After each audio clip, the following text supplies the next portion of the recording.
गुजरात में cable bridge हादसे का असली गुनहगार कौन है? सबूत मिल गया है। किसके कहने पर मौत का झूला खोला गया और एक साथ सैकड़ों टिकट बेचे गए? जानकर आप भी हैरान रह जाओगे। मना करने के बाद भी केबल ब्रिज को झूलाने वालों को कर्मचारियों ने क्यों नहीं रोका? आखिरी समय में क्या हुआ था? सब कुछ इस रिपोर्ट में हम आपको बताने वाले हैं। 100 साल से भी ज्यादा पुराना पुल था और 500 से ज्यादा लोग इस पर चढ़े हुए थे। कुछ लोग अचानक से ब्रिज को पकड़कर जोर जोर से हिलाने लगे। अफरा तफरी मची और पुल टूटने लगा। आवाज इतनी ज्यादा थी कि कई किलोमीटर तक गूंजने लगी। गुजरात के मोरबी में हुए ब्रिज हादसे में अब तक करीब 150 लोगों की मृत्यु हो गई। रेस्क्यू ऑपरेशन के लिए सेना, नेवी, एयरफोर्स और एनडीआरएफ की टीम लगातार लगी हुई है। अब तक करीब 200 लोगों को रेस्क्यू किया जा चुका है। लेकिन सवाल ये है कि जब वहाँ पर अधिकारी पहले से मौजूद थे, उसके बाद भी इतना बड़ा हादसा कैसे हुआ? आधा घंटा पहले ही पता चल गया था कि पुल टूट सकता है, लेकिन लोगों को वहां जाने से क्यों नहीं रोका गया?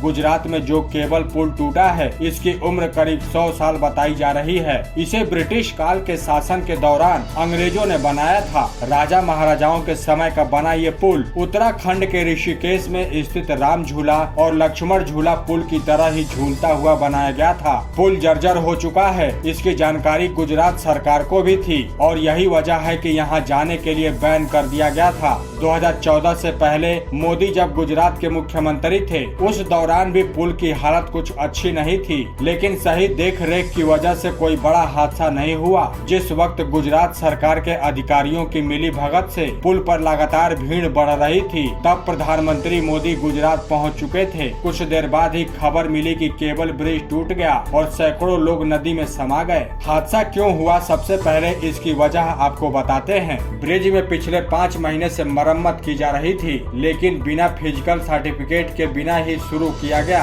गुजरात के मुख्यमंत्री चुनाव में व्यस्त हैं। इसका फायदा अधिकारियों ने उठाया। ब्रिज पर घूमने आए लोगों को 17 रुपए का टिकट बेचा गया और बच्चों को ये टिकट 12 रुपए में बेचा गया। कितने लोग ब्रिज पर जा रहे हैं, इसका आंकड़ा वहाँ मौजूद कर्मचारियों को भी था, लेकिन इसके बाद भी टिकट बांटते रहे और केबल ब्रिज पर लोगों का जन सैलाब बढ़ता रहा। पीएम मोदी ने प्रधानमंत्री राहत कोष से हादसे में जान गंवाने वालों को 2 लाख रुपए और घायलों को 50,000 रुपए मुआवजा देने का ऐलान किया है। इसके साथ ही इस हादसे को लेकर प्रधानमंत्री मोदी ने मीटिंग की है और इसका असली गुनाहगार कौन है, इसको लेकर चर्चा भी हुई है। भारत के तीनों सेनाओं ने मोर्चा संभाला है और अब तक 200 से ज्यादा लोगों को बचाया जा चुका है। 150 से ज्यादा लोगों की जान जा चुकी है। अभी ये आंकड़ा और भी बढ़ सकता है। ऐसा पहली बार नहीं है, इससे पहले भी ऐसे कई हादसे होते रहे हैं, लेकिन सबक नहीं लिया गया। क्या प्रधानमंत्री मोदी आरोपियों को कोई ऐसी सजा देंगे ताकि फिर कोई ऐसा हादसा ना हो?